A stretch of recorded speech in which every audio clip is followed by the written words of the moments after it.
Jean-Pierre.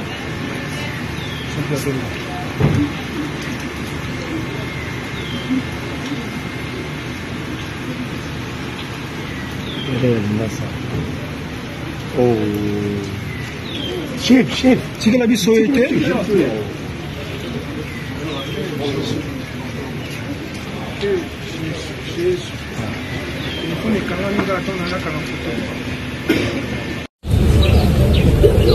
Je vais répondre à l'invitation du Conseil spécial du chef de l'État en matière de sécurité qui a suivi dans les instructions du président de la République, qui était de consulter pour en plus de la formation d'un gouvernement de large national.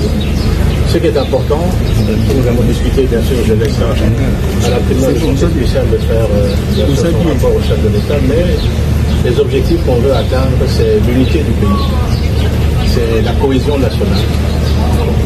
C'est que nous puissions défendre la même idée, nous tous, la population congolaise, les hommes politiques, la société civile, que l'intégrité territoriale de notre pays, la souveraineté de notre pays, l'indépendance de notre pays, ce sont des principes qui sont non négligeables.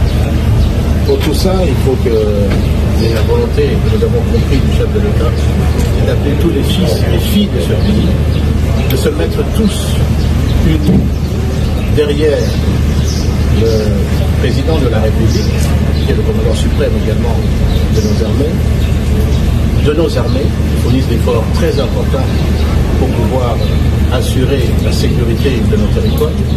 Nous sommes attaqués, vous le savez, par un pays qui est le Rwanda pour la 4e fois. Notre objectif, je pense, que devrait être de pouvoir regagner l'ensemble du territoire national, de recouvrir l'intégrité territoriale et surtout de libérer nos populations du nord et du sud Kivu qui subit aujourd'hui, par cette invasion du Rwanda, les affres de la guerre, les tueries, les viols quotidiens que nous entendons. Voilà un peu, de manière succincte, la raison pour laquelle j'ai pu répondre ici à l'invitation du Conseil spécial et ses collaborateurs pour cette question de consultation. Et au regard de ces grands défis qui attendent la République demain, des réponses doivent être données. Un gouvernement de large union nationale, vous avez parlé du format, du profil. On a parlé de tout, mais il faut laisser au chef de l'État l'appréciation de voir comment est-ce qu'il va pouvoir organiser tout ça. Mais soyons vraiment tous unis, sans exclusion, devant cette idée. Du président en matière de sécurité, que le président, en ce moment, doit faire en sorte qu'on ne puisse pas tolérer que n'importe qui passe à la télévision ou dans les réseaux sociaux parler à son nom pour énerver justement cette démarche de la recherche de cohésion nationale et de recouvrir la paix dans notre pays. Plus nous sommes unis, plus nous sommes forts.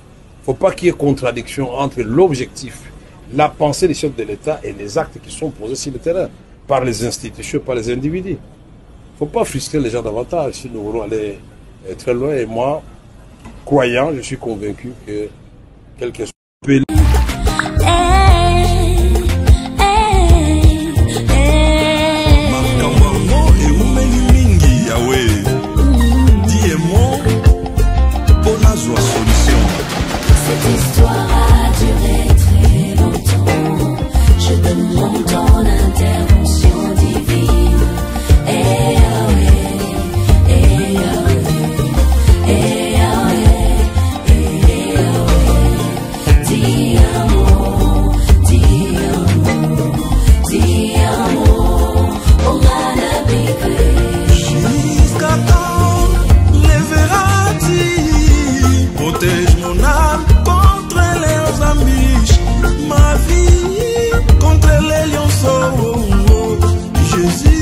je laisse ma vie entre tes mains.